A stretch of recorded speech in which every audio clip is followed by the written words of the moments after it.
Israel की मशहूर air defence system iron डोम या डेविड स्लिंग के बारे में आप जानते ही होंगे, जिसे एडवांस्ड मिसाइल शील्ड कहा जाता है।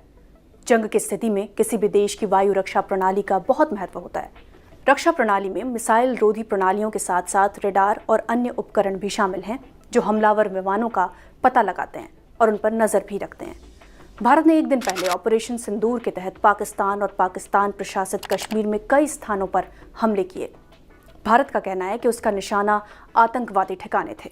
भारत ने यह स्पष्ट नहीं किया कि इन हमलों में किस प्रकार के हथियारों का इस्तेमाल किया गया, लेकिन पाकिस्तानी सैन्य प्रवक्ता लेफ्टिनेंट जनरल अहमद शरीफ चौधरी ने कहा कि भारत ने 6 जगहों पर विभिन्न हथियारों का इस्तेमाल करते हुए कुल 24 हमले किए। इस बीच लंदन स्थित international institute of strategic studies के अनुसार हाल के सालों में पाकिस्तान ने चीन से कम 20 आधुनिक J-10 लड़ाकू विमान हासिल किए हैं, जो PL-15 मिसाइलों से लैस हैं।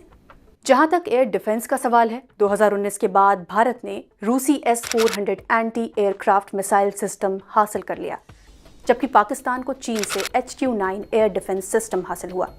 रेडियो पाकिस्तान के अनुसार पाकिस्तानी वायुसेना ने हाल ही में एक बयान में कहा कि उसकी वायु रक्षा क्षमताओं में एडवांस्ड एरियल प्लेटफॉर्म्स, उच्च से मध्यम ऊंचाई वाला air defence system, unmanned combat aerial vehicle शामिल हैं।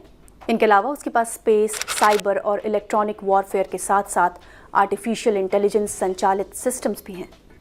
लेकिन पाकिस्तान में भारत के हमले के बाद कुछ अहम सवाल उठे हैं। मसलन, क्या पाकिस्तान की वायु रक्षा प्रणाली भारत से आने वाली मिसाइलों को काफ़ी हद तक रोकने में सक्षम है?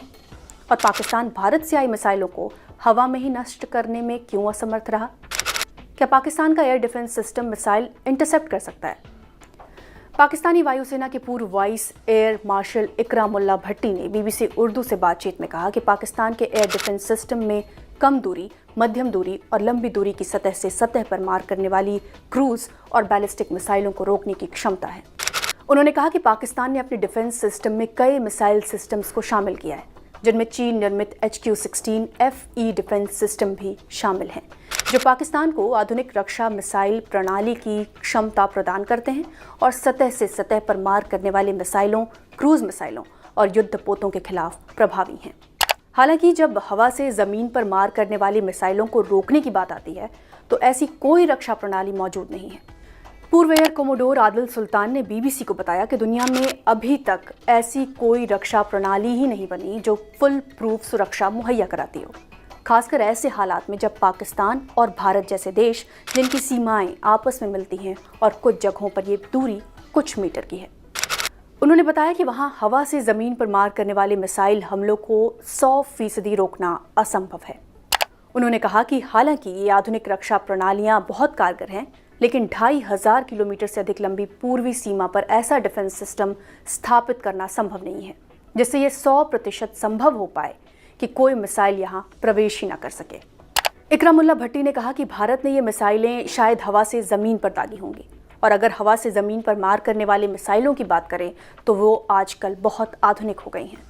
उन्होंने बताया कि उनकी गति बहुत तेज़ हो गई है, जो 3675 किलोमीटर प्रति घंटे से लेकर 11025 किलोमीटर प्रति घंटे तक है, और अमेरिका, रूस या चीन सहित किसी भी देश के पास इतनी तेज़ गति वाले मिसाइल को रोकने की क्षमता नहीं है। इकरामुल्लाह भट्टी ने बताया कि हवा से दागी गई मिसाइलों को रोकने में एक और कठिनाई ये है कि उनकी उड़ान अवधि बहुत कम होती है और आपके पास प्रतिक्रिया के लिए बहुत सीमित समय, जबकि इसके विपरीत ज़मीन से ज़मीन पर मार करने वाले मिसाइलों को रोका जा सकता है, क्योंकि उनकी उड़ान अवधि अधिक होती है। पाकिस्तानी वायुसेना के पूर्व एयर कोमोडोर आदिल सुल्तान ने कहा कि दुनिया की कोई भी रक्षा प्रणाली भौगोलिक रूप से जुड़े प्रतिद्वंदी देशों के हमलों को 100% नहीं रोक सकती।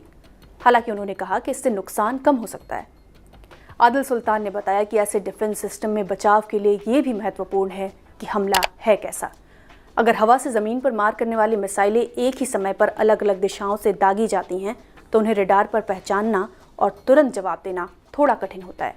जबकि अगर हम सतह से सतह पर मार करने वाली मिसाइलों या क्रूज मिसाइलों की बात करें तो उनकी तैनाती का पता होता है और आप उन पर नज़र रख सकते हैं। एयर कोमोडोर आदिल सुल्तान ने कहा कि लड़ाकू विमानों के साथ हवा में जंग की स्थिति बहुत अलग होती है।